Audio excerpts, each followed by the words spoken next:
ॐ अज्ञानातिमिरान्धस्य ज्ञानाञ्जनशलाकया चक्षुरुन्मीलितं येन तस्मै श्रीगुरवे नमः। श्रीचैतन्यमनोभीष्टं स्थापितं येन भूतले स्वयं रूप कदा मह्यं ददाति स्वपदान्तिकम्। वन्देऽहं श्रीगुरो श्रीयुतपदकमलं श्रीगुरून् वैष्णवांश्च श्रीरूपं साग्रजातं सहगण रघुनाथान्वितं तं सजीवं साद्वैतं सावधूतं परिजनसहितं कृष्णचैतन्यदेवं श्रीराधाकृष्णपादान् सहगणललिता श्रीविशाखान्वितांश्च। हे कृष्ण करुणा सिन्धो दीनबन्धो जगत्पते गोपेश गोपिका कान्त राधा कान्त नमोऽस्तुते। तप्त काञ्चन गौराङ्गी राधे वृन्दावनेश्वरी वृषभानुसुते देवी प्रणमामि हरिप्रिये।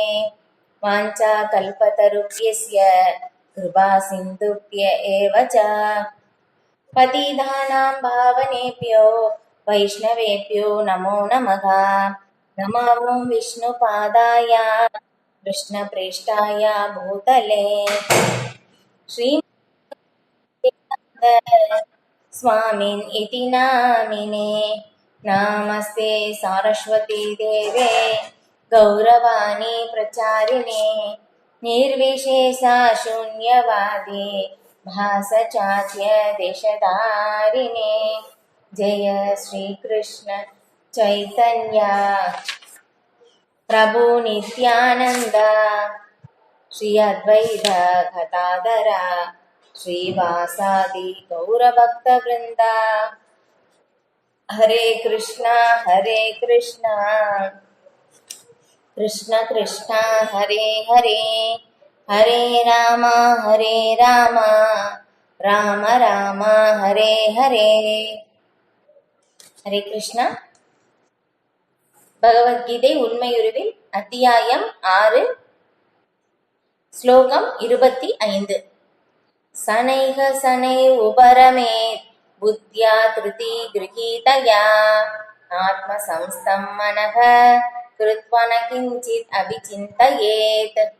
மொழிபெயர்ப்பு: வலுவான நம்பிக்கையுடன் கூடிய புத்தியின் மூலம் படிப்படியாக சமாதி நிலை பெற வேண்டும். இவ்வாறு மனம் தன்னில் மட்டுமே நிலைப்படுத்தப்பட்டு வேறு எதையும் சிந்திக்காமல் இருக்க வேண்டும். பொருளுரை: வலுவான நம்பிக்கையினாலும் புத்தியினாலும் ஒருவன் புலன்களின் செயல்களை படிப்படியாக நிறுத்த வேண்டும். இது பிரத்யாகார எனப்படும். உறுதி, தியானம், புலன் அடக்கம் ஆகியவற்றால் கட்டுப்படுத்தப்பட்ட மனம் சமாதியில் நிலை பெற்றியாக வேண்டும். அந்நிலையில் ஜட வாழ்வில் வீழ்வதற்கான அபாயம் சிறிதும் கிடையாது. வேறு விதமாக கூறினால், ஜட உடல் இருக்கும் வரை ஜடத்துடன் தொடர்பு கொண்டுள்ள போதிலும் புலன் நுகர்ச்சியை பற்றி சிந்திக்க கூடாது. பரமாத்மாவின் இன்பத்தை தவிர வேறு இன்பம் எதையும் எண்ணக்கூடாது. கிருஷ்ண உணர்வை நேரடியாக பயில்வதால் இந்நிலை எளிதாக அடையப்படும்.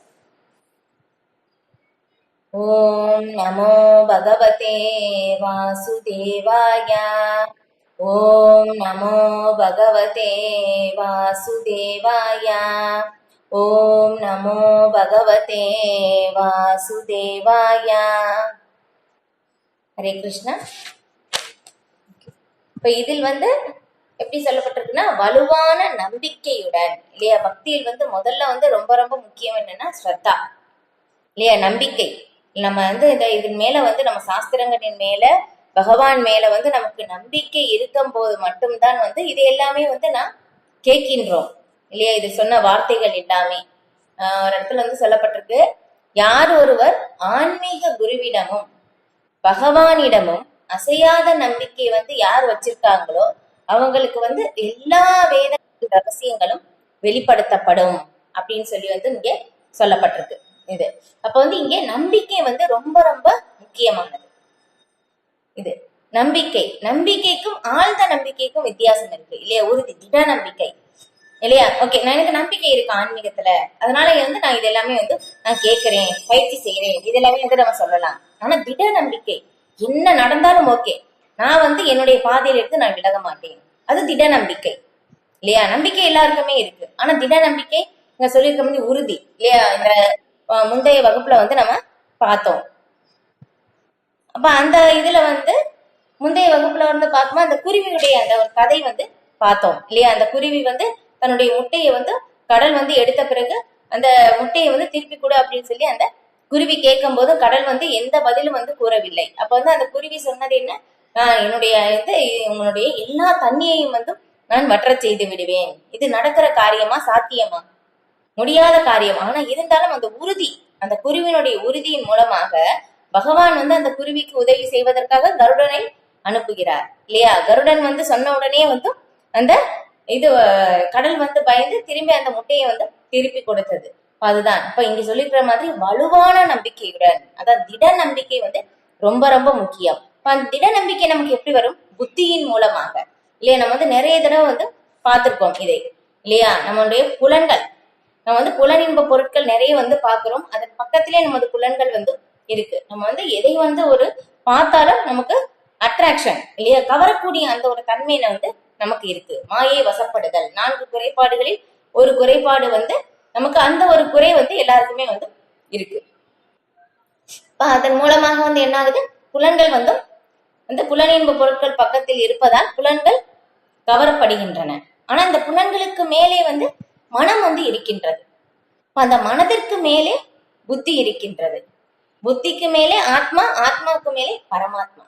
வந்து அந்த மனதை வந்து நாம் கட்டுப்படுத்துவதற்காக புத்திக்கு வந்து இந்த ஞானத்தை வந்து கொடுக்க வேண்டும். இந்த பகவத்கீதையினுடைய ஞானத்தை வந்து, உன்னத அறிவை நம்ம வந்து எப்பவுமே வந்து கொடுத்துட்டே இருக்கும்போது என்ன ஆகுதுன்னா, ஆட்டோமேட்டிக்கா இங்க சொல்லிக்கணும், இந்த புத்தியின் மூலமாக அந்த திட நம்பிக்கையை வந்து நாம் கொண்டு வர வேண்டும். எப்படி இங்க சொல்லியிருக்கிற மாதிரி உறுதி, தியானம், புலன் அடக்கம் இல்லையா? உறுதி, கண்டிப்பாக நான் என்னுடைய இலக்கை வந்து அடைவேன் இல்லையா? தியானம், இப்ப இதுல வந்து ஒரு இடத்துல வந்து சொல்லப்படுது, ஆமை வந்து என்னமோ அது கரையில தண்ணியில முட்டை வைக்குமா இல்ல கரையில வைக்குமான்னு தெரியல, புரோபதர் வந்து இதுல எழுதி இருந்தாங்க, இதுல எங்கன்னு கரெக்டா தெரியல. அப்ப வந்து அது தியானத்தின் மூலமாகவே வந்து அந்த அந்த முட்டையை தியானிப்பதன் மூலமாகவே வந்து குஞ்சுவை வந்து பொறிக்குமாமா அப்படின்னு வந்து பிரபுபாதர் வந்து எழுதியிருக்காங்க. இப்ப அந்த மாதிரி பாருங்களேன், இந்த தியானத்தின் மூலமாகவே வந்து நடக்குது. இப்ப அதனால வந்து உறுதி, தியானம், இதை வந்து நம்ம வந்து எப்படி சொல்லலாம்னா, தவம் அப்படின்னு சொல்றது வந்து நம்ம வந்து ஒரே விஷயத்தின் மூலமாக நம்ம வந்து அதே கவனத்தின் மூலமாக இருந்து நம்ம செயல்படும் போது என்ன நடந்தாலும் ஓகே, எல்லா சூழ்நிலையிலும் வந்து என்னுடைய இலக்கை அடைவதற்காக நான் வந்து உறுதியாக இருந்து செயல்படுவேன்னு சொல்றதும் அது ஒரு வகையான தவம் அப்படின்னு சொல்லி ஸ்ரீமத் பாகவதத்துல வந்து விளக்கப்படுது. இது நான் என்னுடைய இலக்கை அடைவேன், என்ன சூழ்நிலையிலும் வந்து நான் இலக்கை அடைவேன்னு சொல்றது அது ஒரு தவமாக வந்து சொல்லப்பட்டிருக்கு. தவத்திற்கு பல விளக்கங்கள் கொடுத்தாலும் இந்த ஒரு விளக்கம் வந்து சொல்லப்பட்டிருக்கு. இது அந்த மாதிரி இங்க வந்து இந்த உன்னத அறிவு, அந்த ஞானத்தை எப்பவுமே நம்ம வந்து புத்திக்கு கொடுக்கும் போது நமக்கு என்ன ஆகும், இந்த திட நம்பிக்கை வந்து ஏற்படும் கண்டிப்பா. ஏன்னா என்ன, ஸ்ரீமத் பாகவதத்துல வந்து நம்ம வந்து பார்க்கும் போதும் பக்தர்களுடைய வாழ்வு பற்றி வந்து சொல்லப்பட்டிருக்கு இல்லையா? அவங்க பகவானுக்கான அந்த பக்தி சேவை செய்து, எந்த ஒரு இடர்பாடுக்கு இடையிலும் வந்து அவங்க பக்தி சேவை செய்து பகவானுடைய லோகத்தை வந்து அடைந்தார்கள் அப்படின்னு சொல்லி வந்து நம்ம வந்து பாக்குறோம் இல்லையா? அப்ப வந்து கண்டிப்பாக நாம் உறுதியுடன், நீங்க சொல்லியிருக்கோம், அந்த வலுவான நம்பிக்கையுடன் இந்த புத்தியின் உபயோகித்து நாம் முயற்சி செய்தோம் என்றால் கண்டிப்பாக அந்த இலக்கை அடைவது நிச்சயம் இல்லையா? துருவ மகாராஜருடைய கதை வந்து பார்த்தோம் போன வகுப்புல இல்லையா? இவ்வளவு திடமாக இருந்தாங்க துருவ மகாராஜா, நான் கண்டிப்பாக பகவானை வந்து நான் பார்த்தே ஆக வேண்டும் அப்படின்னு சொல்லி இல்லையா? நாரத அவர்களுடைய ஆன்மீக குருவாகி நாரத முனிவரின் உபதேசத்தின்படி சரியாக அவங்க வந்து அதை வந்து பின்பற்றுவதனால 6 மாதத்தில் நேருக்கு நேராக அவர் பகவானை சந்தித்தார். அதுதான் வந்து இதுல சொல்லியிருக்கும், அந்த வலுவான நம்பிக்கை ரொம்ப ரொம்ப முக்கியம். அதன் மூலம் வலுவான நம்பிக்கையுடன் கூடிய புத்தியின் மூலம் படிப்படியாக சமாதியில் நிலை பெற வேண்டும். இப்ப அந்த சமாதியின் நிலை வந்து முந்தைய இதுல வந்து பார்த்தோம்.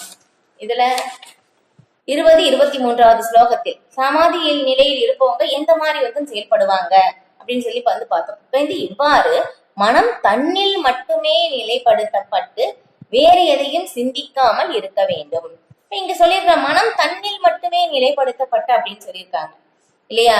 அப்ப மனம் தன்னில் அப்படின்னா வந்து அதை வந்து நம்ம எப்படி புரிஞ்சுக்கலாம்? இதை நம்ம வந்து நிறைய வகுப்புல வந்து பார்த்திருக்கோம்.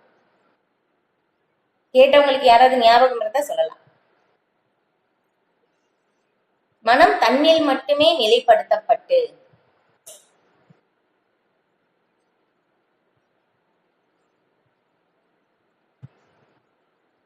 தெரியலையா? இல்லையா? நம்ம வந்து இதுல பார்த்தோம் 4வது அத்தியாயத்துல 3வது அத்தியாயத்தில் வரும் இல்லையா? தன்னிலேயே இன்பம் அனுபவிப்பவன் ஆன்மீகவாதி இல்லையா? ஆனந்தத்தை வெளியில் தேடுபவன் பௌதீகவாதி. இதுதான். ஏன்னா வந்து நம்மளுடைய ஆனந்தம் அப்படின்னு சொல்றது வந்து வெளியே கிடையாது, நமக்குள்ளேதான் வந்து இருக்கு. இப்ப இதே வந்து இங்க வந்து ஆனந்தம் இருக்கு அப்படின்னாக்கா ஆனந்தம் வந்து இங்க இல்லை, இருக்கிற மாதிரி தெரியுது ஆனா இல்லை இல்லையா? பகவான் நீங்க எப்படி சொல்லியிருக்காங்க பகவத்கீதையில? துக்காலயம் அசாஸ்வதம் சொல்லிட்டாங்க. துன்பங்கள் நிறைந்த இடம், தற்காலிகமான இடம். சப்போஸ் அந்த மாதிரி நமக்கு வந்து இன்பத்தை வந்து நாம் தேடுகின்றோம், அந்த இன்பம் வந்து தேடி நமக்கு கிடைக்குது, கிடைக்கல அப்படின்னு இல்லை, கிடைக்குது. ஆனா வந்து அது நிலைத்து இருக்கவில்லை இல்லையா? அப்ப அதுதான் இப்ப வந்து ஸ்ரீனிவாச பிரபு வந்து சொன்னாங்க. நான் இதுக்கு முன்னாடி வந்து நான் வந்து சொல்லியிருக்கேன் இல்லையா? எதுவும் என்று உணர்ந்த பின்னர் உண்டு என்பார் அப்படின்னு சொல்லிட்டு இல்லையா? எதுவுமே இல்லை அப்படின்னு சொல்லி இந்த உலகத்துல எந்த மதிப்புமே இல்லை அப்படின்னு சொல்லி யார் ஒருவர் வந்து உணர்றாங்களோ அப்பதான் அவங்க வந்து சொல்லுவாங்க கடவுள் என்று ஒருவர் இருக்கின்றார் அப்படின்னு சொல்லி அவங்க வந்து உணர்வாங்க இல்லையா? பகவத்கீதையில அதேதான் பகவான் சொல்றாங்க. பகுனாம் ஜென்மனாம் அந்தே ஞானவான் மாம் பிரபத்தியதே வாசுதேவக சர்வம் இது சமகாத்மா சுதர்லபக இல்லையா? பற்பல பிறவிகளுக்கு பிறகு வாசுதேவன் தான் எல்லாமே அப்படின்னு சொல்லி உணர்ந்து அவர் பகவானை சரணடைகிறார். அத்தகைய மகாத்மா அரிது, சூதுர்லப, ரொம்ப ரொம்ப அரிதுன்னு சொல்லிட்டாங்க. அது எப்படி? பகுனாம் ஜென்மனாம் அந்தே, இந்த நிலை வந்து நமக்கு உடனே அடைய முடியாது, பற்பல பிறவிகளுக்கு பிறகுதான் அடைய முடியும். இதுக்கு வந்து இது வந்து குரு மகாராஜ் வந்து ஜெயபதாக சுவாமி குரு மகாராஜ், திரு ஜெயபதாக சுவாமி குரு மகாராஜ் வந்து அவங்களுடைய இதுல வந்து சொல்லியிருந்தாங்க. எப்படின்னா நம்ம வந்து இந்த ஆன்மீக பயிற்சி எல்லாமே வந்து நம்ம செய்யறோம் இல்லையா? அதன் மூலமாக நமக்கு இதை அடைவதற்கு பற்பல ஜென்மங்கள் பிறவிகள் கூட ஆகலாம். ஆனா வந்து யார் ஒருவர் ஹரே கிருஷ்ண மகாமந்திரத்தை வந்து தொடர்ந்து சொல்றாங்களோ அவங்க இந்த பிறவிலே வந்து சென்று விடலாம் அப்படின்னு வந்து சொல்லிட்டாங்க. பாருங்களே, அதுதான் பகவான் சொல்றாங்களே, பகவானை விட பக்தர்கள் ரொம்ப காரணியம் வாய்ந்தவர்கள் அப்படின்னு சொல்லிட்டு. சரி, இப்ப நம்ம வந்து இதை வந்து நம்ம எதை எடுத்துக்கலாம் இல்லையா? பகவான் என்ன சொன்னாங்க? பகுனாம் ஜென்மனாம் வந்தே, பற்பல பிறவிகள் அப்புறம் தான் நடக்கும்னு சொல்லிட்டாங்க. இங்க குரு மகாராஜ் வந்து சொன்னது வந்து என்னன்னா இந்த பிறவிலே வந்து நம்ம சென்று விடலாம் அப்படின்னு சொல்லிட்டாங்க ஆன்மீக உலகத்திற்கு. அப்ப வந்து எது உண்மை?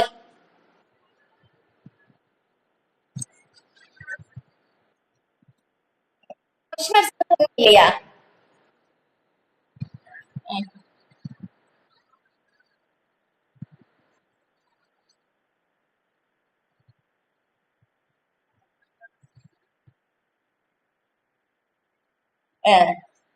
ஓகே, வேற யாராவது பதில் சொல்றீங்களா இதுக்கான பதில்?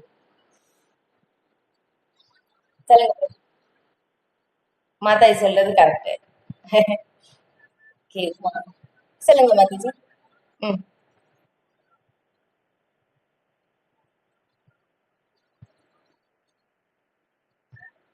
ம்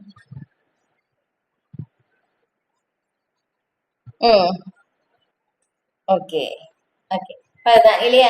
ம் அப்ப வந்து பகவான் வந்து பகவத்கீதையில வேறொரு இடத்துல வந்து சொல்லியிருக்காங்க இல்லையா? என்னுடைய பக்தன் என்றும் அழிவதில்லை அர்ஜுனா, நீ சொல்லு அப்படின்னு சொல்லிட்டாங்க இல்லையா? பகவானுடைய வார்த்தையை விட பக்தருடைய வார்த்தையை பகவான் உண்மையாக்குகிறார் இல்லையா? அப்ப என்ன, பகவான் எத்தனையோ விஷயங்கள் பகவத்கீதையில வந்து சொல்லியிருக்காங்க. ஆனா வந்து என்னன்னா வந்து என்னுடைய பக்தன் அழிவதில்லை என்று நீ சொல்ல அர்ஜுனான்னு சொல்லிட்டாங்க அர்ஜுனன் கிட்ட. பாருங்க, பள்ளி கூட சவுண்ட் வருது. கொடுக்குது. அதுதான். ஏன்னா அதனால வந்து பக்தன் என்றும் அழிவதில்லை இல்லையா. வந்து பகவான் அர்ஜுனனிடம் சொல்ல சொன்னார். ஏன்னா பக்தர்களுடைய வார்த்தை பகவான் உண்மை ஆக்கி விடுவார். அதுதான் இல்லையா. பகவானை சேவனம் செய்வதை விட பக்தர்களுக்கு சேவை செய்வது வந்து மிக உயர்ந்தது. இப்ப இதேதான் பாத்தீங்கன்னா குருஷேத்திர போர்க்களத்துல இல்லையா, அர்ஜுன பாண்டவர்கள் இந்த பக்கம், கௌரவர்கள் அந்த பக்கம், எதிர்த்தரப்புல. ஆனா கௌரவர்கள் பக்கம் தான் பீஷ்ம தேவர் இருந்தாங்க இல்லையா. ஆனா பீஷ்ம தேவர் பகவானுடைய தூய பக்தர். அதுக்கப்புறம் வந்து பார்த்தோம்னா 12 மகாஜனங்களில் ஒருவர் இல்லையா. ஆனா இருந்தாலும் பகவானுக்கு எதிராக போர் செய்தார். ஆனா வந்து பகவான் என்ன சொன்னாங்க, நான் இங்க போர்க்களத்தில் ஆயுதமே எடுக்க மாட்டேன் அப்படின்னு சொன்னாங்க.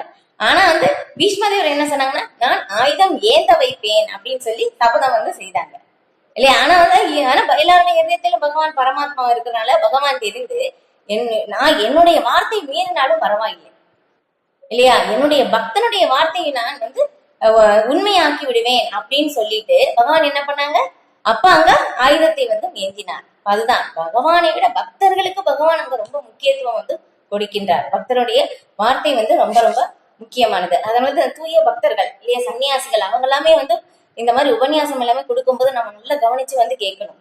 இப்ப அவங்க சொல்லும் போது நீங்க வந்து அந்த உபன்யாசத்துல இடையில ஏதோ ஒரு இடத்துல வந்து நீங்க வந்து கோலோகம் போயிருவீங்க அப்படின்னு சொல்லி அவங்க சொல்லும் போதும் நம்ம கவனிச்சு கேட்டோம்னா நம்ம கண்டிப்பா போயிருவோம். அவங்க சொன்ன வார்த்தைக்காக பகவான் வந்து அதை உண்மையாக்கி விடுவார்.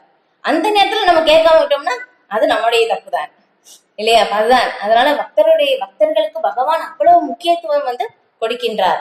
இதை பற்றின அந்த பண்பு பரிமாற்றத்தை பற்றி ஸ்ரீமத் பாகவத் ரொம்ப அழகா வந்து விளக்கப்பட்டிருக்கு. இது வரைக்கும் படிக்கிறவங்க இன்னும் நல்லா வந்து படிங்க, தொடர்ந்து படிங்க. இன்னும் படிக்காதவங்க இனி வந்து படிங்க. எல்லாருமே வந்து ஸ்ரீமத் பாகவதம் பகவத்கீதையும் வந்து ரெண்டுமே சேர்த்து படிக்கும்போது ரொம்ப நல்லா வந்து புரியும். ஓகே. இப்ப இதுதான் வந்து இங்க சொல்லப்படுது. இப்போ மனம் தன்னில் மட்டுமே நிலைப்படுத்தப்பட்டுன்னு சொல்லும் போதும் நான் ஜீவாத்மா இல்லையா, பரமனுடன் நானும் ஒன்று. பரமனும் நானும் ஒன்றுனா பகவான் நானும் ஒன்றாகி விடுவதில்லை. தன்மையில் நாமும் ஒன்று. பகவான் ஆன்மீகமயமானவர், நாமளும் ஜீவாத்மா, நாமளும் ஆன்மீகமயமானவர்கள் அப்படின்னு சொல்லி வந்து நீங்க நம்ம புரிந்து கொள்ள வேண்டும். அப்ப வந்து இந்த மாதிரி இருக்கும்போது நான் ஜீவாத்மா அப்படின்னு சொல்லி அந்த ஒரு நிலையிலிருந்து செயல்பட வேண்டும். எப்படி அந்த ஒரு இதுதான் வந்து எப்படி சொல்லப்படுதுன்னா பிரத்யாகார. இவங்க வந்து பிரபுபாதர் இதை வந்து அஷ்டாங்க யோகத்தை பற்றி வந்து இங்கேயும் அதையும் வந்து இங்க விளக்குறாங்க பொருளுரையில் இல்லையா. யம நியம ஆசன பிராணாயாம பிரத்யாகார இல்லையா. பிரத்யாகாரம் இந்த 5வது நிலை வந்து இங்க சொல்லப்படுது. முதல்ல யமன்னா என்ன, நம்ம வந்து பக்திக்கு எது சாதகமாக இருக்கோ அதை எல்லாமே வந்து நாம் எடுத்துக்கொள்வது. நியம பக்திக்கு பாதகமாக இருப்பதை எல்லாமே வந்து விடுவது. 3வது அதுக்கப்புறம் தான் வந்து ஆசனத்தில் வந்து அமர வேண்டும். அதை வந்து விளக்கப்பட்டிருந்தது முன்னாடி வந்து பார்த்தோம். அதுக்கப்புறம் தான் பிராணாயாமத்தை பயிற்சி செய்த பிறகுதான் பிரத்யாகாரம்.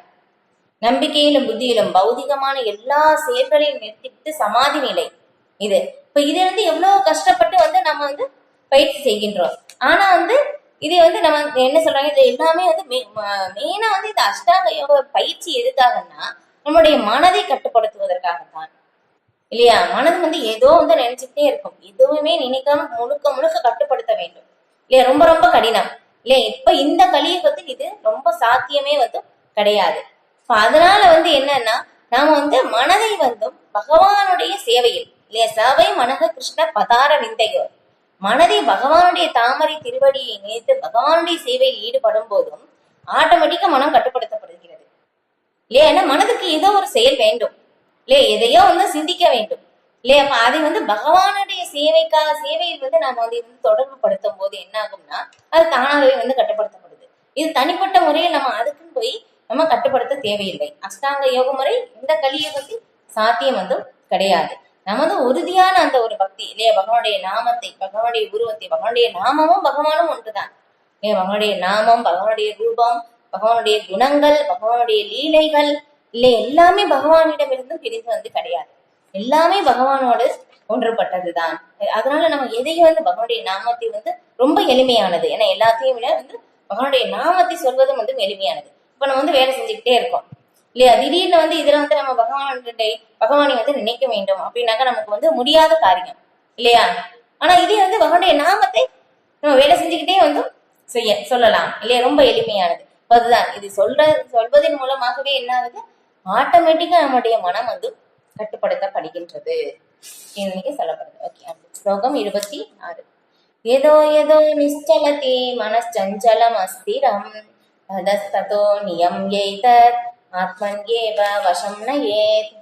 மனம் தனது சஞ்சலமான நிலையற்ற தன்மையால் எங்கெல்லாம் சஞ்சரிக்கின்றதோ அங்கெல்லாம் மனதை இழுத்து மீண்டும் தன் கட்டுப்பாட்டிற்குள் கொண்டு வர வேண்டும். பொருளுரை: மனதின் இயற்கை சஞ்சலமானதும் நிலையற்றதும் ஆகும். ஆனால் தன்னுணர்வு அடைந்த யோகி மனதை கட்டுப்படுத்த வேண்டும். மனதினால் கட்டுப்படுத்தப்படக்கூடாது. மனதை அதன் மூலம் புலன்களையும் கட்டுப்படுத்துபவன் கோஸ்வாமி அல்லது சுவாமி என்று அழைக்கப்படுகிறான். மனதால் கட்டுப்படுத்தப்படுபவன் கோதாச, புலன்களின் தாசன் என்று அழைக்கப்படுகிறான். புலன் இன்பத்தின் தரம் கோஸ்வாமிக்கு தெரியும். திவ்யம் புலன் இன்பத்தில் புலன்கள் ரிஷிகேஷரின் புலன்களின் உன்னத உரிமையாளரான கிருஷ்ணரின் சேவையில் ஈடுபடுத்தப்படுகின்றன. தூய்மையாக்கப்பட்ட புலன்களின் மூலம் கிருஷ்ணருக்கு தொண்டு செய்வதே கிருஷ்ண உணர்வாகும். இதுவே புலன்களை முழு கட்டுப்பாட்டிற்குள் கொண்டு வரும் வழியாகும். யோக பயிற்சியின் உன்னத பக்குவ நிலை இதுவே. இதைவிட உயர்ந்தது வேற எதுவும் உண்டு. அதான் அதே விஷயத்தான் திரும்ப இவங்க சொல்றாங்க. ஏன்னா மனம் எப்பவுமே ஒரு நிலையான ஒரு நிலையில் இருக்காது இல்லையா? அது எப்பவுமே ஏதோ ஒரு சஞ்சலத்துடனே இருக்கும். அதனால மனம் எங்கெங்கே போகுதோ அதை எல்லாமே திரும்ப கொண்டு வரணும். கொண்டு நம்ம கட்டுப்படுத்தப்படணும். அதை நம்ம கட்டுப்படுத்துவது என்னாகும்? ரொம்ப ரொம்ப கடினம் இல்லையா? அப்ப நாம் மனதை நாம் கட்டுப்படுத்தி வைக்க வேண்டும். மனதுடைய கட்டுப்பாட்டிற்குள் நாம சென்று விடக்கூடாது அப்படின்னு சொல்லப்படுது. இப்ப இதை பற்றி 18வது அத்தியாயத்துல இந்த உதாரணத்தோடு பகவான் விளக்குவாங்க. எப்படின்னா இந்த உடலை ஒரு ரதத்தோட ஒப்பிடப்பட்டு எப்படி சொல்லப்படுதுன்னா, மனம்தான் அந்த கடிவாளம். 5 குதிரைகள் தான் புலன்கள். 5 புலன்கள் இல்லையா? கண், காது, மூக்கு, செவி, தோல். இது 5 குதிரைகள். 5 புலன்கள் தான் 5 குதிரைகளாக இருக்கு. அதுக்கப்புறம் அந்த கடிவாளம் தான் மனம். புத்தி தான் அது ஓட்டுநர். அது உள்ள இருக்கிற பயணி யாரு அப்படின்னாக்கா ஜீவாத்மா, ஆத்மா நாமதான் இல்லையா? இந்த உடல் என்னும் ரதம். இப்ப இந்த உடல் என்னும் ரதத்தில் ஜீவாத்மா உள்ள இருக்கு. அது இதை ஓட்டுநர் யாரு அப்படின்னாக்கா புத்தி. புத்தி எப்படி சொல்லுதோ, ஓட்டுநர் எப்படி சொல்லுதோ அதன்படிதான் நம்முடைய மனம் கரெக்டா அந்த கடிவாளம் தான் மனம். இப்ப அந்த புலன்கள் தான் அந்த 5 குதிரைகள். இப்ப பார்த்தோம்னா அந்த கடிவாளம் மனதை சரியாக நம்ம பிடிக்கல அப்படின்னாக்கா என்ன ஆகும்? இப்ப அந்த 5 குதிரைகள் 5 பக்கம் போயிடும். அப்ப அந்த உள்ள இருக்கின்ற அந்த பயணிக்கு பாதிப்பு இல்லையா? அப்ப அந்த ஆத்மாவுக்கு தான் அது பாதிப்பு. அப்ப அந்த மனதை மனதும் தான் அந்த கடிவாளம். அந்த புத்தியின் மூலமாக, ஓட்டுநர் தான் புத்தி. அப்ப அந்த புத்தி மூலமாக இங்க சொல்லியிருக்கிற மாதிரி அந்த உன்னத அறிவை மூலமாக அந்த புத்தியை கொண்டு நம்ம மனதை, அதாவது இந்த கடிவாளத்தை நாம் கட்டுப்படுத்த வேண்டும். கடிவாளத்தை இழுத்து இந்த புலன்களை கட்டுப்படுத்த வேண்டும் அப்படின்னு இங்க சொல்லப்படுது. அப்பதான் உள்ள இருக்கிற பயணி ஆத்மா பாதுகாக்கப்படும். இல்ல அப்படின்னாக்கா குதிரைகள் 5 வெவ்வேறு இடத்தில் போயிடுச்சுன்னா என்ன ஆகும் இல்லையா? பயணிக்கு தான் அது பாதிப்பு ஏற்படும் இல்லையா? 5 புலன்கள், கண்ணு ஒரு பக்கம் பாக்குது, காது ஒரு பக்கம் போகுது இல்லையா? ஏதோ ஒரு அழகான ஒரு நறுமணம் வருது அப்படின்னு சொல்லிட்டு அந்த ஒரு நறுமணத்தை தேடி அங்க போகுது. இப்ப நம்முடைய வார்த்தைகள் ஏதோ ஒரு பக்கம் போகுது, எதையோ சாப்பிடுறோம் இல்லையா? இப்ப இந்த மாதிரி ஒவ்வொரு புலன்களும் ஒவ்வொரு பக்கம் போயிருச்சு அப்படின்னாக்கா அதான் இங்க சொல்லப்படுது. அப்ப மனம் போன போக்கில் போகாம மனதுடைய மனதை நம் கட்டுப்பாட்டில் வைக்க வேண்டும் இல்லையா? மனம் நம்முடைய கட்டுப்பாட்டில் இருக்கும்போது அவங்க கோஸ்வாமி, மனதுடைய கட்டுப்பாட்டில் செல்பவன் கோதாசன் அப்படின்னு சொல்லி இங்க பிரபாதர் விளக்குறாங்க. அப்ப அந்த புலன்களை கட்டுப்படுத்த தூய்மையான புலன்களின் மூலமாக கட்டுப்படுத்த புலன்கள் தூய்மையாக்கப்பட்டு ரிஷிகேசரின் சேவைகள், ரிஷிகேன சேவனம். அப்ப தூய்மைப்படுத்தப்பட்ட புலன்களின் எஜமானராகிய பகவான் ஸ்ரீ கிருஷ்ணரின் புலன்களில் நம்முடைய தூய்மைப்படுத்தப்பட்ட புலன்கள் சேவையில் ஈடுபடும் போது அப்பதான் முழு கட்டுப்பாட்டிற்கு நாம் கொண்டு வர முடியும் அப்படின்னு சொல்லி இந்த பிரபாதர் விளக்குறாங்க. இதை விட உயர்ந்த பக்குவம் எதுவுமே கிடையாதுன்னு சொல்லிட்டாங்க. இதுதான் உயர்ந்த பக்குவம். மனதை கட்டுப்படுத்துவதற்கு எளிமையான வழி. சவை மனக கிருஷ்ண பதார வெங்கையோ. இல்லையா? அடுத்த ஸ்லோகத்துல வந்து அதே தான் வந்து பிரபோதனத்து விளக்குவாங்க. அடுத்து பார்க்கலாம். ஸ்லோகம் 27. பிரசாந்த மனசம் ஏனம் யோகினம் சூகம் உத்தமம் உபைதி சாந்த ராஜசம் பிரம்மபூதம் அகல்மஷம். மொழிபெயர்ப்பு: என் மீது மனதை நிறுத்திய யோகி நிச்சயமாக உத்தம சுகம் என்னும் உயர்ந்த பக்குவத்தை அடைகிறான். ரஜோகுணத்தை அடைந்த அவன் பிரம்மனிடம் உள்ள தனது குண ஒற்றுமையை உணர்வதன் மூலம் தனது முந்தைய செயல்களின் விளைவுகளில் இருந்தும் விடுபடுகிறான். பொருளுரை: பௌதீக களங்கத்திலிருந்து விடுபட்டு இறைவனின் திவ்யமான தொண்டில் ஈடுபடுவதே பிரம்மபூத நிலையாகும். மத்பக்திம் லபதே பராம். பகவத்கீதை 18.54.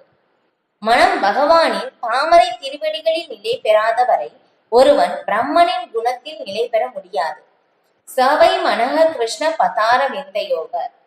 இறைவனின் திவ்யமான அன்பு தொண்டில் எப்பொழுதும் ஈடுபட்டு இருப்பது கிருஷ்ண உணர்வில் இருப்பது உண்மையில் எல்லா ஜட கலங்கங்களிலிருந்தும் ரஜோகுணத்திலிருந்தும் விடுபட்ட நிலையாகும். இப்ப இதுல சொல்லப்பட்டிருக்கு பாருங்க, மனதை வந்தும் பகவானுடைய என் மீது இல்லையா, பகவான் மீது மனதை வந்து யார் நிறுத்தி இருக்காங்களோ அவங்களுக்கு வந்து நிச்சயமாக உத்தம சுகம் என்னும் உயர்ந்த பக்குவத்தை அடைவது நிச்சயம். ஏன்னா பகவானை வந்து அவங்க அடைஞ்சிட்டாங்க. அதுக்கப்புறம் சொல்லியிருக்காங்க பாருங்க, ரஜோகுணத்தை கடந்த அவன் முக்குணங்களை கடந்து விடுகின்றான் பிரம்மனிடம் உள்ள தனது குண ஒற்றுமையை உணர்வதன் மூலம். இல்லையா? பகவானும் பிரம்மனிடம் உள்ள தனது குண ஒற்றுமையை, இல்லையா, பகவானும் நாமளும் குண அளவில் ஒன்றுதான், இல்லையா, தன்மையில் ஒன்றுதான், ஆனா அளவில் வந்து வேறு. இதற்கான உதாரணம் வந்து நம்ம பார்த்திருக்கோம். 2 உதாரணம் பார்த்திருக்கோம். நிறைய தடவை வந்து இதை வந்து டிஸ்கஸ் பண்ணிருக்கோம். யாராவது வந்து சொல்ல முடியுமா?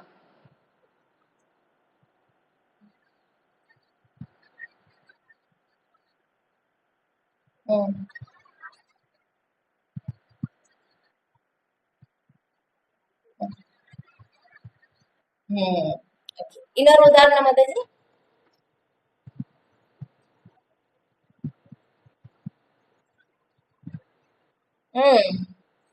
கரெக்ட் மாதாஜி. இந்த உதாரணம் ஓகே. இன்னொரு உதாரணமும் நான் சொல்லியிருக்கேன்.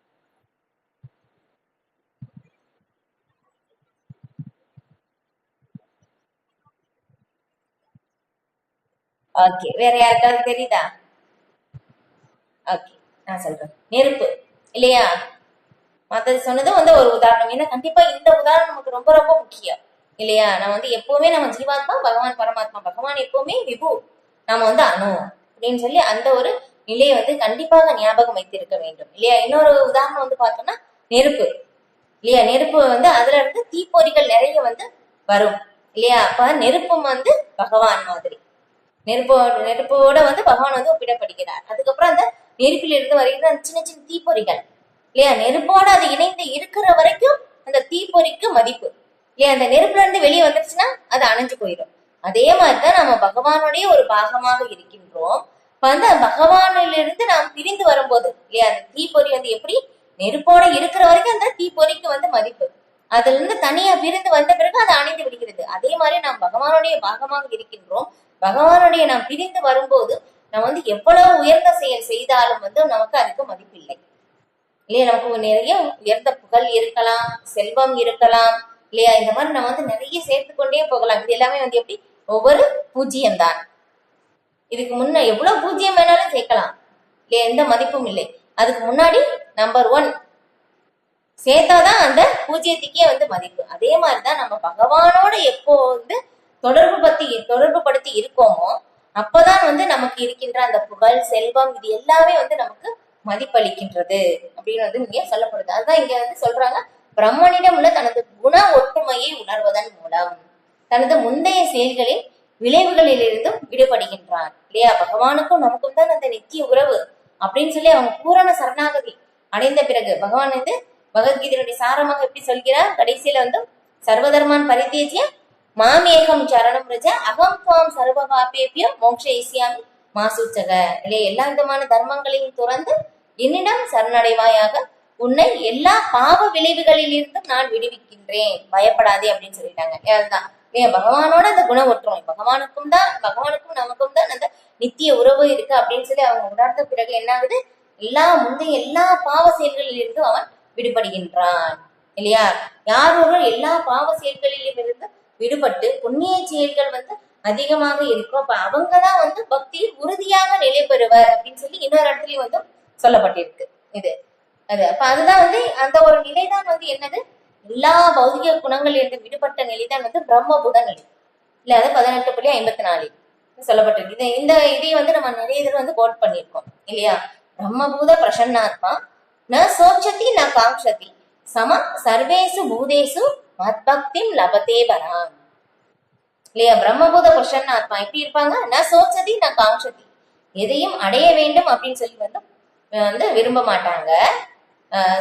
சப்போஸ் அப்படி விரும்பினாலும் அதை அடையல அப்படின்னாலும் வருத்தப்பட மாட்டாங்க. ந சோச்சதி ந காங்ஷதி சம சர்வேசு பூதேசு, எல்லா உயிரினங்களையும் பகவானின் பரமனின் ஒரு பாகமாக பார்ப்பாங்க. அத்தகு ஒரு நிலையில் மத்பக்தி லபதே பராம், அத்தகு ஒரு நிலையில் என்னுடைய பக்தி தொண்டை அவன் அடைகின்றான் அப்படின்னு சொல்லி இங்க விளக்கப்படுது. அப்ப மனம் பகவானின் தாமரை பாதங்களில் நிலை பெறாத வரை ஒருவனின் பிரம்மனின் ஞானத்தில் நிலை பெற முடியாது. இதுதான் இல்லையா? பகவானிடம் சரணாகதி அடையும் போது மட்டும்தான் என்ன ஆகுது, பிரம்மத்தின் நிலை பெற முடியும் அப்படின்னு இங்க சொல்லப்படுகிறது.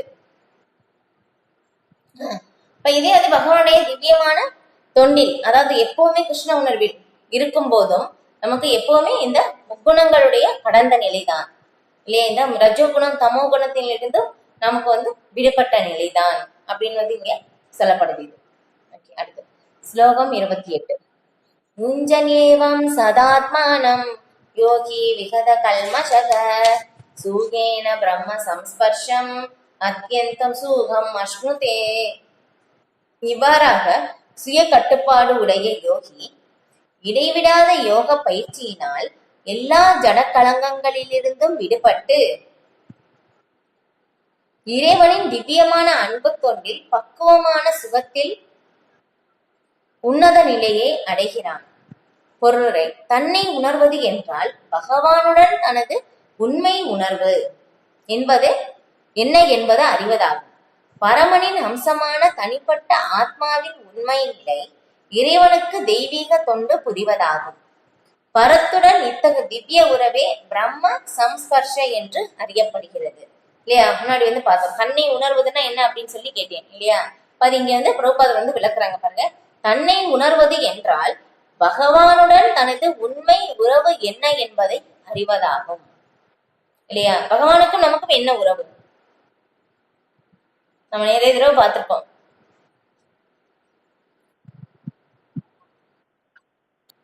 பக்தி. ஓகே, வேற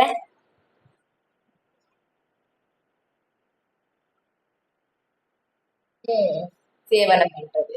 ஓகே, வேற யாரும் சொல்றீங்களா?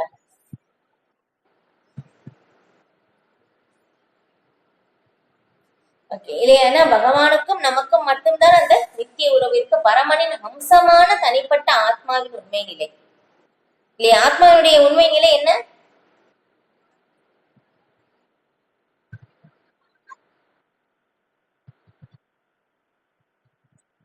ஓகே, அது புரிஞ்சுக்கிறது ஓகே. ஆத்மாவுடைய உண்மை நிலை என்ன? பகவானை அடைவது. வேற நிறைய தடவை சொல்லியிருக்கேனே இது.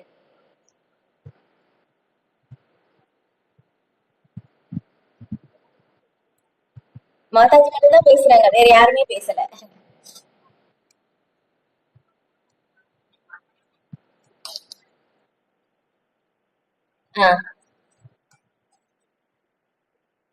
இல்ல, ஆத்மாவினுடைய உண்மை நிலையை கேட்கிறேன். ஆத்மா அழிவுன்றது ஓகே, கரெக்ட் தான்.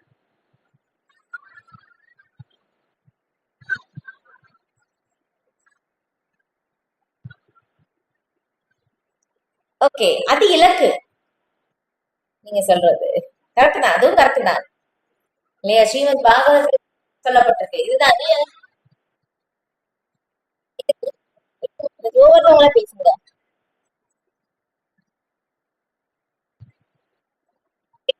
பூர்த்தி அடைவது. ஓகே, நீங்க பார்த்தி சொல்லுங்க.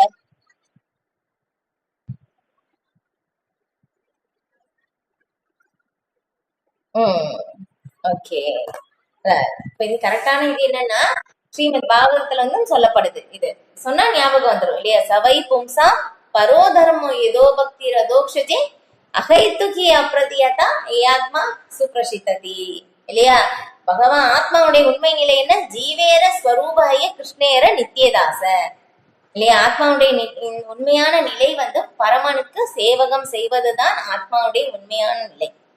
இதுதான். இது எப்பவுமே வந்து நமக்கு ஞாபகம் வந்து வச்சிருக்கணும். இது அதான் இங்க வந்து சொல்லப்படுது. அப்போ பகவானுடைய சேவையில் வந்து நம்ம ஈடுபடுறோம். எதுக்காக ஈடுபடுறோம்? சும்மா ஈடுபடலாமா? இப்ப வந்து பார்த்தோம்னா வந்து ரோட்ல யாரோ போயிட்டு இருக்காங்க.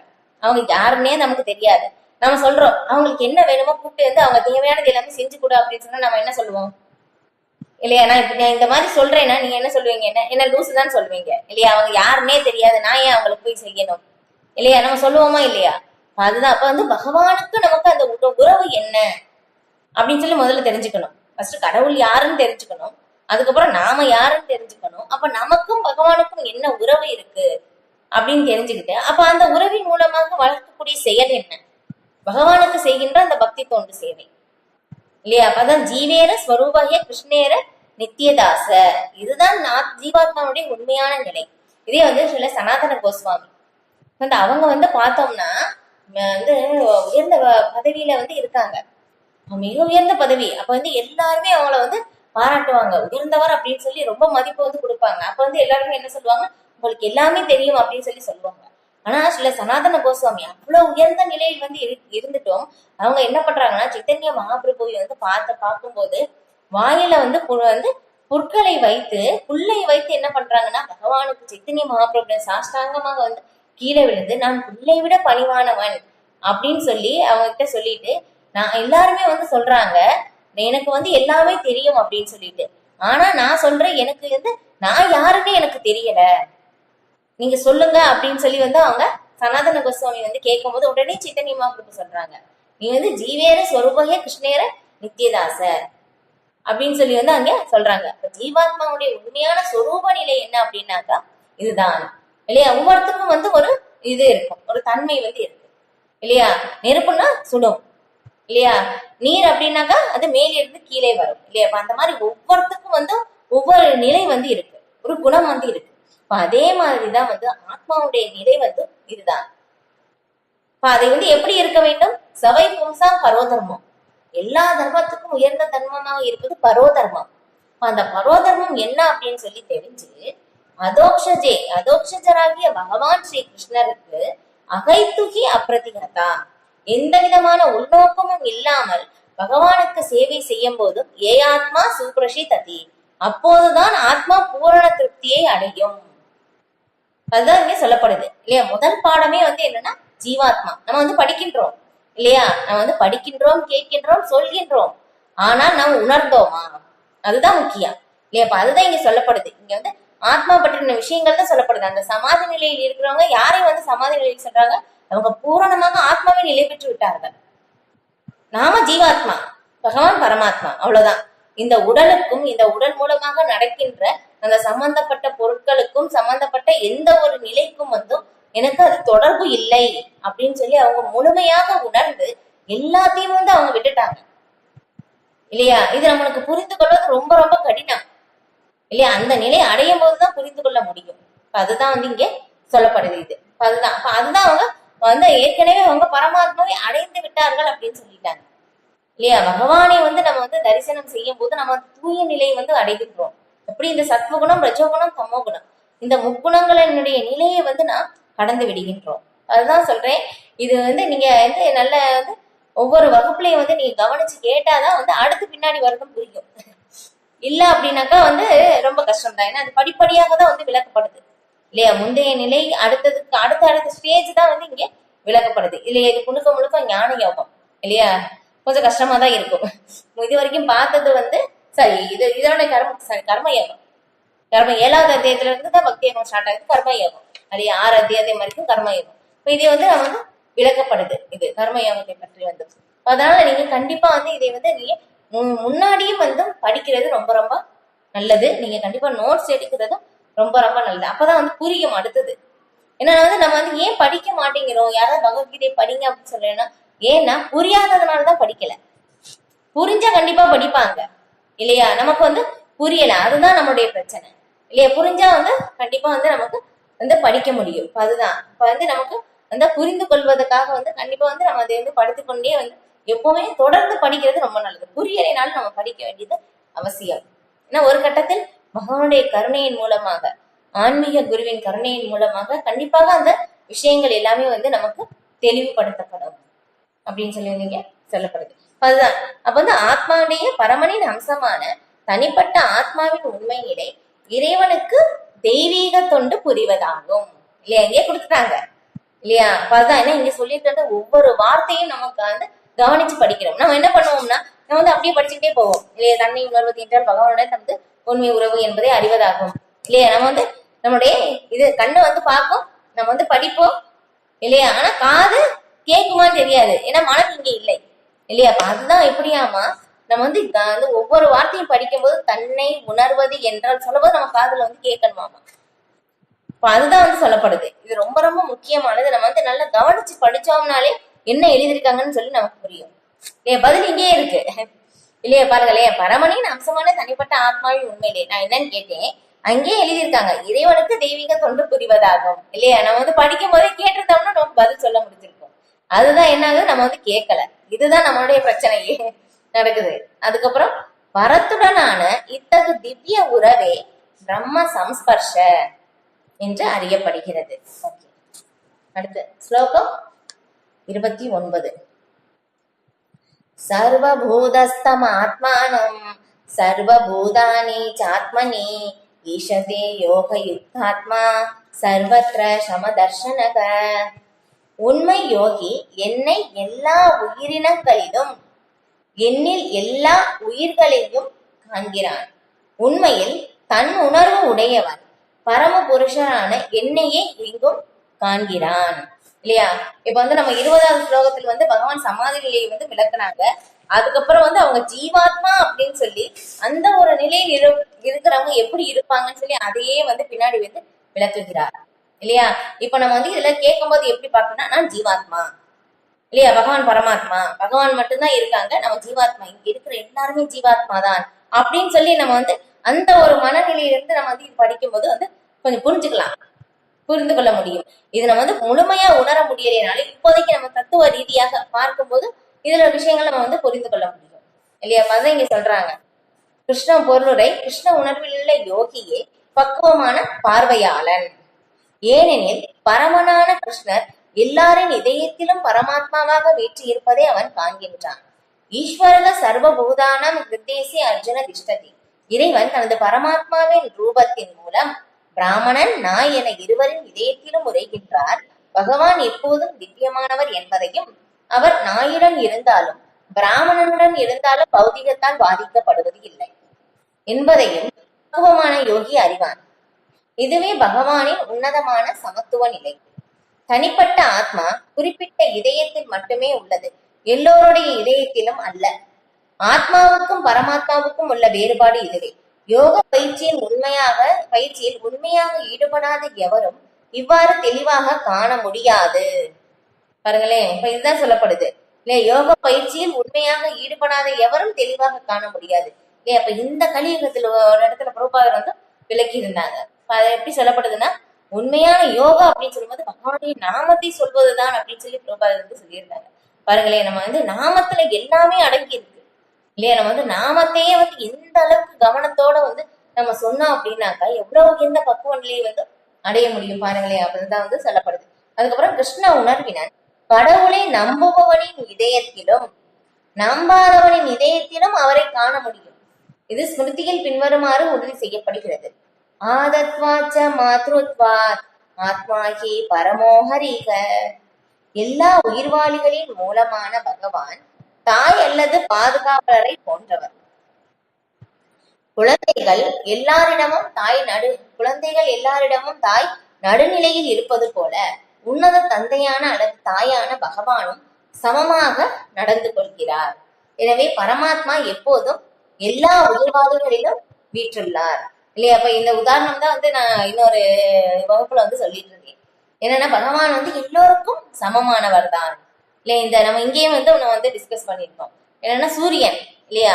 சூரியன் வந்து எல்லாருக்குமே வந்து பொதுதான் இல்லையா? இவங்களுக்கு மட்டும் நான் தனியா வந்து சூரியன் அப்படின்னு வந்து கிடையாது இல்லையா? அப்ப அதெல்லாம் எல்லாருக்குமே வந்து பொது. இன்னொரு உதாரணமா சொன்னேன், என்னன்னா மழை இல்லையா? மழை வந்து எல்லா இடத்துலயும் வந்து பெய்கின்றது இல்லையா? இவங்களுக்கு தான் வசதி, இவங்க தான் பணக்காரவங்க, இவங்களுக்கு மட்டும்தான் மழை, இவங்க ஏழை, இவங்களுக்கு மழை இல்லையா? அப்படி இருக்கா? அப்படி கிடையாது இல்லையா? எல்லாருக்கும் ஒரே மாதிரிதான் வந்து மழை வந்து இருக்கு. அதே மாதிரிதான் பகவானுடைய கருணையும் வந்து எல்லாருக்குமே வந்து சமமாகத்தான் வந்து கொடுக்கப்படுது.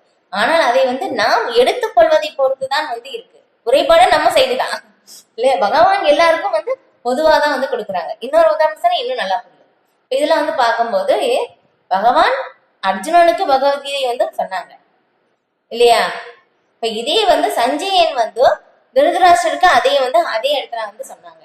ஆனா அர்ஜுனன் வந்து ஏற்பட்ட நிலை வந்து அது வந்து திருதராஷ்டருக்கும் கிடைக்கல இல்லையா? நாமளும் பகவத்கீதை படிச்சுக்கிட்டே இருக்கோம், திரும்ப திரும்ப படிக்கிறோம் இல்லையா? அர்ஜுனன் 40 நிமிடத்தில் புரிந்து கொண்டார், நாமளும் திரும்ப திரும்ப படிக்கின்றோம். அதுதான் இல்லையா? நம்மளுடைய புரிந்துணர்வு பொறுத்துதான் வந்து நம்ம சைடு தான் வந்து இல்லையா? பகவான் எல்லாருக்கும் சமமாகத்தான் வந்து சொன்னாங்க. ஐயோ அர்ஜுனனுக்கு மட்டும் வந்து என்னுடைய நண்பன் அப்படின்னு சொல்லி தனியா சீக்கிரட்டா சொல்லல இல்லையா? பொதுவாதான் வந்து சொல்லிட்டாங்க இல்லையா? அதான் பதிவு செய்யப்பட்டிருக்கு. அப்ப வந்து இருந்தாலும் நமக்கு வந்து நம்ம சைடு தான் வந்து மிஸ்டேக் இது. ஓகே, அதுக்கப்புறம் எல்லா உயிர்வாளிகளின் வெளிப்புறம் கூட கடவுளின் சக்தியில் தான் அமைந்துள்ளது.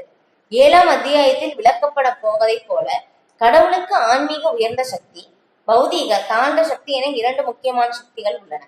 ஆத்மா உயர்ந்த சக்தியை சேர்ந்ததாக இருப்பினும் தாழ்ந்த சக்தியால் கட்டுப்படுத்தப்படக்கூடியது. ஆத்மா எப்போதும் இறைவனின் சக்தியில் தான் இருந்தாக வேண்டும். எல்லா உயிர்வாளியும் அவரின் ஏதாவது ஒரு சக்தியில் நிலை பெற்றுள்ளனர். யோகி சமநோக்குடன் காண்கிறான். ஏனெனில் ஒவ்வொரு ஜீவனும் தனது கர்ம விளைவுக்கு ஏற்றாற்போல் பற்பல சூழ்நிலைகளில் செயல்பட்டாலும் அனைவரும் எல்லா சூழ்நிலைகளும் இறைவனின் சேவகர்களை அவன் காண்கிறான். ஜட சக்தியில் இருக்கும்போது உயிர்வாழி ஜட புலன்களுக்கு சேவை செய்கிறான். ஆன்மீக சக்தியில் இருக்கும்போது அவன் நேரடியாக முழுமுதற் கடவுளுக்கு சேவை செய்கிறான். இரு விதத்திலும் ஆத்மா இறைவனின் தொண்டனே. இந்த சமநோக்கு பார்வை கிருஷ்ண பக்தனிடம் பூரணமாக உள்ளது இல்லையா? கிருஷ்ண பக்தன் எந்த மாதிரி வந்து பார்ப்பாங்க அப்படின்னு சொல்லி வந்து இங்க விளக்குறாங்க. இப்படி உண்மை யோகி அவங்க எப்படி பாக்குறாங்க? என்னை எல்லா உயிர்களிலும் இல்லையா? எல்லா உயிர்களிலும் பகவான் பரமாத்மாவாக வீற்று இருக்கின்றார். அதுக்கப்புறம் என்னில் எல்லா உயிர்வாளிகளையும் இல்லையா? எல்லாருமே பகவானோடு ஒன்றானவன் அப்படின்னு சொல்லி வந்து பார்க்கின்றான். அப்போ உண்மையில் தன்னுணர்வுடையவன் பரமபுருஷரான என்னையே எங்கும் காண்கின்றான் இல்லையா? ஜீவாத்மா அப்படின்னாக்கா ஒரே ஒரு உடல்ல தான் வந்து இருக்கு. ஆனா பரமாத்மா எல்லா உடல்களிலும் வந்து இருக்கின்றார். அதுதான் ஜீவாத்மாவுக்கும் பரமாத்மாவுக்கும் வந்து உள்ள வேறுபாடு. இதுக்கு வந்து ஒரு உதாரணம் இந்த கதை இதை வந்து பார்த்திருப்போம் இதுக்கு முன்னாடியும் இல்லையா? அப்ப வந்து ஒரு ஆன்மீக குரு வந்து சொல்றாங்க, நீங்க வந்து ஆன்மீக இது எல்லாமே வந்து இந்த எந்த அளவுக்கு வந்து நீங்க புரிஞ்சிருக்கீங்க அப்படின்னு சொல்லி பாக்குறதுக்காக ஒரு சோதனையை வந்து செய்யலாம் அப்படின்னு சொல்லிட்டு வந்து என்ன பண்றாங்கன்னா, எல்லா சீடர்கள்கிட்டையும் வந்து ஒரு பழத்தை வந்து கொடுக்குறாங்க. ஒவ்வொரு சீடர் கையிலையும் தனித்தனியா ஒரு பழத்தை வந்து கொடுக்குறாங்க. நீங்க என்ன பண்ணுங்கன்னா, இது யாருமே வந்து பார்க்காம நீங்க வந்து போய் சாப்பிடுங்க அப்படின்னு வந்து சொல்றாங்க. அப்ப வந்து என்ன பண்றாங்கன்னா, ஒவ்வொரு சீடர்கள் வந்து ஒவ்வொரு பக்கம், ஒருத்தர் வந்து மரத்துக்கு மேல, அப்புறம் மரத்துக்கு பின்னாடி, யாருமே பார்க்காதவங்க ஒவ்வொரு இடத்துலயும் வந்து போய் தனித்தனியா வந்து போய் வந்து இருந்துக்கிறாங்க. அப்ப அங்க போய் வந்து சாப்பிடுறாங்க. ஒரே ஒரு சீடன் மட்டும் பழத்தை வந்து சாப்பிடவில்லை. அப்ப வந்து ஆன்மீக குரு வந்து கேக்குறாங்க, ஏன்பா நீ மட்டும் சாப்பிடலையா, எல்லாருமே வந்து சாப்பிடுறாங்க இல்லையா வந்து அப்படின்னு சொல்லும் போது, இல்ல நீங்க வந்து யாருமே பார்க்க கூடாது அப்படின்னு வந்து நீங்க சொன்னீங்க இல்லையா? ஏன்னா வந்து பகவான் எல்லா இடத்துலயும் வந்து பார்த்துக்கிட்டே இருக்காங்க, நான் எப்படி வந்து இதை வந்து சாப்பிட முடியும் அப்படின்னு சொல்லும் போது, அப்பதான் வந்து ஆன்மீக குரு வந்து சொல்றாங்க, நீதான் வந்து சரியாக புரிந்து கொண்டிருக்கிறாய் அப்படின்னு சொல்லிட்டு இல்லையா? அப்ப வந்து எதுவுமே வந்து பகவானுக்கு தனித்து நம்ம எதுவுமே வந்து பண்ண முடியாது இல்லையா? பகவான் எல்லா இடத்துலயும் இருக்கின்றார் இல்லையா? தூணிலும் இருக்கின்றார், துரும்பிலும் இருக்கின்றார் இல்லையா? அப்ப அதை உணர்த்துவதற்காகத்தான் பகவான் வந்து சிவு கேட்கும்போது, இந்த தூண்ல பகவான் இருக்காரா அப்படின்னு சொல்லி கேட்ட உடனே பிரகலாத் மகாராஜ் ஆமா இருக்காங்கன்னு சொன்னா பகவான் உடனே இங்க நரசிம்மதேவர் இல்லையா தூண்ல இருந்து பகவான் வந்து வந்தாங்க இல்லையா? எல்லா இடத்துலயும் வந்து பகவான் இருக்கின்றார் அப்படின்னு சொல்லி வந்து அங்க காட்டினாங்க. இது அதுதான் வந்து இதுக்கு இன்னொரு உதாரணம் நமக்கு எளிமையா புரிந்து கொள்வதற்கு, இப்ப சூரியன் இல்லையா? சூரியன் ஒரே ஒரு சூரியன் தான் வந்து இருக்கு. ஆனா சூரிய ஒளி போகாத இடம் எங்கேயாவது இருக்கா? இல்லையா? எல்லா இடத்துலயும் வந்து சூரிய ஒளி வந்து பரவி இருக்கு. அப்ப இந்த சூரிய ஒளியே வந்து சூரிய ஒளி எப்படின்னு சொல்லப்படுதுன்னா பகவானிடம் இருந்து தேஜஸ்ல இருந்து பகவானுடைய தேஜஸ்ல இருந்து வருகின்ற அந்த ஒளியை வந்து கடன் வாங்கிதான் சூரியனே நமக்கு வந்து ஒளி கொடுக்குறாங்க அப்படின்னு சொல்லி வந்து விளக்கப்படுது சாஸ்திரத்துல. இப்ப அப்படின்னு சொல்லும் போது அப்ப சூரியனே புகாத இடம் வந்து எங்கேயுமே இல்லை. எல்லா இடத்துலயும் சூரிய ஒளி வந்து பரவும் போது அப்போ பகவான் எல்லா இடத்துலயும் வந்து இருக்கின்றார் இல்லையா? நம்முடைய ஹிருதயத்திலும் இருக்கின்றார், நமக்குள்ளேயே இல்லையா? நம்ம என்ன நினைக்கிறோமோ நமக்கு முன்னாடி பகவானுக்கே தெரிஞ்சிடும் இல்லையா? வேற யாருகிட்ட இருந்தா நம்ம வந்து மறைக்கலாம், பகவானிடமிருந்து நம்ம வந்து மறைக்க முடியாது. இப்ப அதுதான் இல்லையா? எப்படி புரிஞ்சுக்கலாம்னா இப்ப பார்த்தோம்னா நம்ம வந்து எந்த ஒரு தவறும் செய்யவில்லை, ஆனா இருந்தாலும் அத செய்யாத தவறுக்கு தண்டனை அனுபவிக்கின்றோம். அது எப்படி நமக்கு நடக்குது இல்லையா? இப்ப இந்த ஏற்பாடு எல்லாமே செய்வது பகவான் தான் இல்லையா? அதுதான் இப்ப இதுல இருந்து நம்ம வந்து தெரிந்து கொள்ள முடியும், நமக்கு மீறின ஒரு சக்தி கண்டிப்பாக வந்து இருக்கின்றது. எல்லாமே பகவான் தான் வந்து இயக்குகின்றார் அப்படின்னு சொல்லி வந்து சொல்லப்படுகிறது. அதுதான். அதுக்கப்புறம் இப்ப அவங்க வந்து எப்படி பாக்குறாங்கன்னா எல்லாமே சமத்துவமாக வந்து பார்க்கிறாங்க இல்லையா? எல்லாமே வந்து பகவானோட ஒரு உறவு இருக்கு, எப்பவுமே அதே ஒரு சூழ்நிலையில தான் வந்து பாக்குறாங்க. இப்ப அவங்க பகவானுடைய பக்தனையும் பக்தன் அல்லாதவனையும் சமமாக தான் வந்து பார்க்கிறாங்க. அவங்க பக்தர்கள் வந்து பகவானுடைய சேவையில் நேரடியாக ஈடுபடுகிறார்கள், பக்தர் அல்லாதவர்கள் பகவானுடைய மாய சக்திக்கு வந்து சேவை செய்கிறார்கள். எப்படி பார்த்தாலும் அவங்க பகவானுக்கு தான் சேவை செய்யறாங்க. வந்து இதுதான் வந்து ஒரு உன்னத யோகினுடைய பார்வை வந்து அப்படித்தான் வந்து அவங்க பாக்குறாங்க. அப்படிதான் வந்து இங்க விளக்கப்படுது. ஹரே கிருஷ்ணா.